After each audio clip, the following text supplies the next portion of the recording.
Bonjour à tous. Aujourd'hui, nous allons explorer un phénomène qui intrigue et désespère les femmes. Pourquoi personne ne vient plus frapper à leur porte? Pourquoi les hommes ne draguent plus? Pourquoi les rencontres spontanées ont laissé place à un désert affectif? Et pourquoi les applications de dating n'ont pas vraiment résolu le problème? Avant de nous plonger dans les vidéos, les témoignages et les anecdotes, regardons quelques chiffres.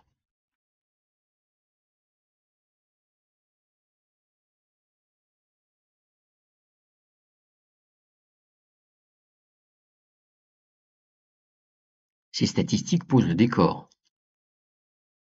Les femmes ressentent une pression sociale et affective intense, tandis que les hommes, de plus en plus paralysés par la peur du rejet, semblent préférer le silence ou l'isolement. Les gens, c'est l'été, je sais pas, il fait beau. Vous les hommes, vous attendez quoi pour nous draguer? Je suis sur Tinder, je suis sur Appen. Je vais avoir 26 ans, il est temps que je me réveille, que je trouve l'amour de ma vie, que je fasse mes 5 gosses, mes 5 filles, que je me marie, tout ça. Entre nous, c'est l'enfer de se retrouver célibataire à 30-35 ans, non? T'as passé toute ta vingtaine jusqu'à tes 30 balais, t'as donné ton corps, ton cœur, ton énergie. Et là, tu te retrouves à tout devoir recommencer. Commençons par l'évidence. Le taux de célibat des femmes de 25 à 44 ans ne cesse d'augmenter. Et les divorces explosent. Plus 18% en 10 ans. Aujourd'hui, une femme de 30 ans mariée est presque une curiosité historique. Prenons déjà l'exemple qu'on voit souvent en ligne de ces femmes ultra maquillées et retouchées qui se prennent pour des véritables reines de sabbat modernes. Instagram les montre parfaites, sculptées, impeccables, et du coup, elles ont des critères délirants et un jugement hyper critique sur les hommes, sauf que, sans maquillage et sans filtre, elles disparaissent presque et deviennent quasiment invisibles.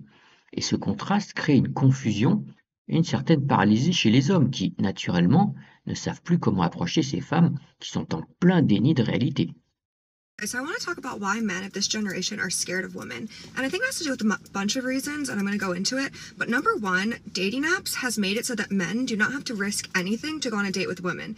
Back in the day, you used to have to at least go to a bar and risk rejection in front of your friends or embarrassment or any sort of thing like that. Now it's just guaranteed. Men can go on an app and just swipe, and if you match with them, they know that you at least have interest in them, so there's literally no risk. Second, I think that people having phones and girls always recording things definitely scares men because they always think that like a girl is going to record them and call them a creep. Men are so terrified of being called creeps. I think it's like one of the things that they fear the most. And the third reason I think men are scared of women is because they just don't have motivation due to pornography and things like that to even go on.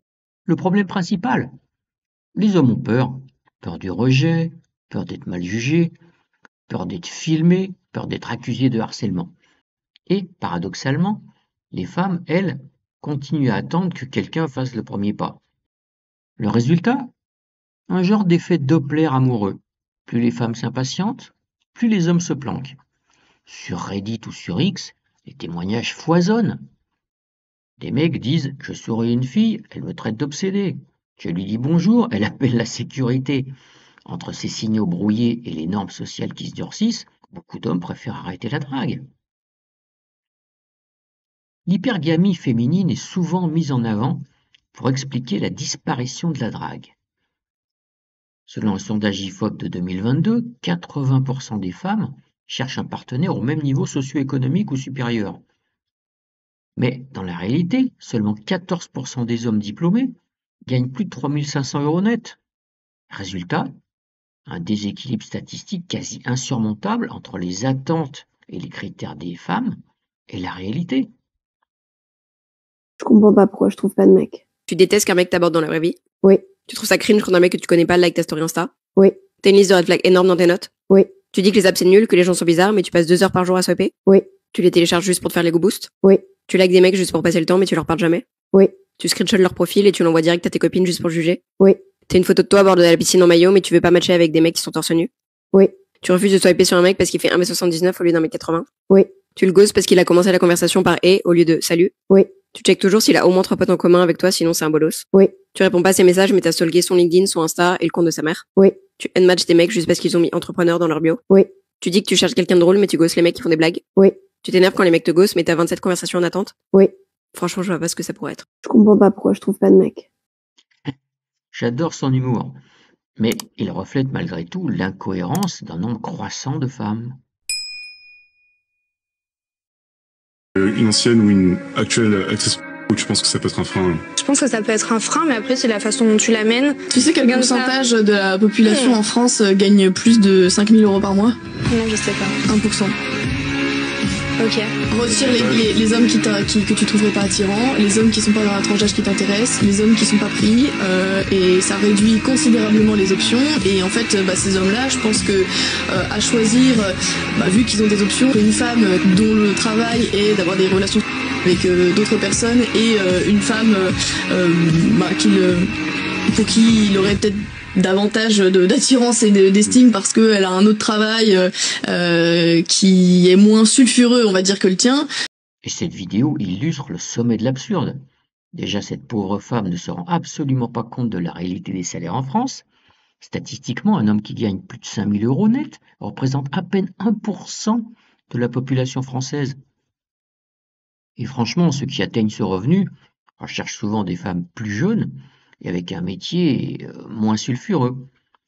Cette méconnaissance et ces critères délirants réduisent quasiment à zéro les chances d'une rencontre réussie et expliquent pourquoi la drague IRL, in real life, dans la vie réelle, disparaît complètement. Les hommes à la hauteur de ces critères savent qu'ils n'ont rien à gagner à rester dessus. Sur Tinder, les 10% d'hommes les plus populaires raflent 40% des likes féminins.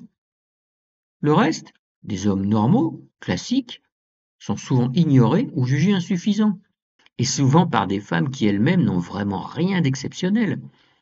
Le désir amoureux n'est donc pas seulement social, il est mathématique et statistique, et sûrement également intellectuel quand on entend les aberrations de certaines femmes. Les femmes sont prises dans un paradoxe cruel. Réussir seule, mais être jugée sur une horloge biologique qui n'existe pas pour les hommes. Derrière les images Instagram de femmes puissantes et sûres d'elles, il y a souvent des soirées solitaires à regarder Netflix ou des vidéos de mariage sur TikTok. Une grande fatigue émotionnelle et un sentiment d'incomplétude. Sur Reddit, je lisais le témoignage d'une femme, Claire, 32 ans, avocate, qui disait « J'ai tout ce que la société me demande de vouloir, mais je suis seule tous les soirs. » Un sondage IFOP de 2023 révèle que 52% des femmes célibataires de 30-40 ans ressentent la pression de se poser, contre seulement 28% des hommes avant 30 ans. Les hommes, eux, ont le luxe de prendre leur temps. Résultat, un déséquilibre affectif qui contribue largement à la disparition de la drague spontanée. 60% des hommes déclarent avoir été qualifiés de toxiques après une approche. Sur Tinder, il faut en moyenne 120 swipes pour un match pour un homme, contre seulement 30 pour une femme. Le constat est clair. Entre les attentes souvent irréalistes et la peur de l'échec, les hommes sont découragés par rapport à la drague spontanée. La solution n'est pas de baisser ces standards, mais de les calibrer correctement.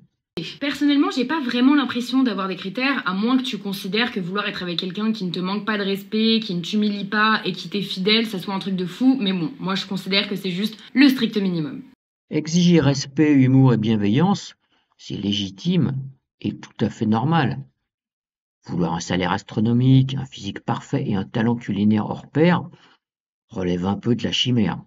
Déjà, il faut se regarder dans le miroir. Beaucoup de femmes, si elles étaient plus réalistes et faisaient le point de ce qu'elles ont réellement à offrir, baisseraient spontanément leurs critères, et de beaucoup.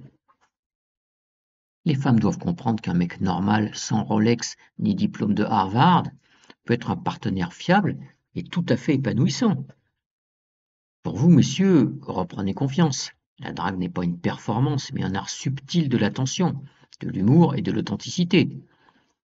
Heureusement, 40% des couples français se rencontrent encore dans la vie réelle.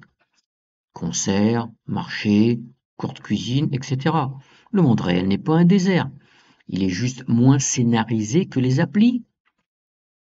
Humilité, lucidité et authenticité.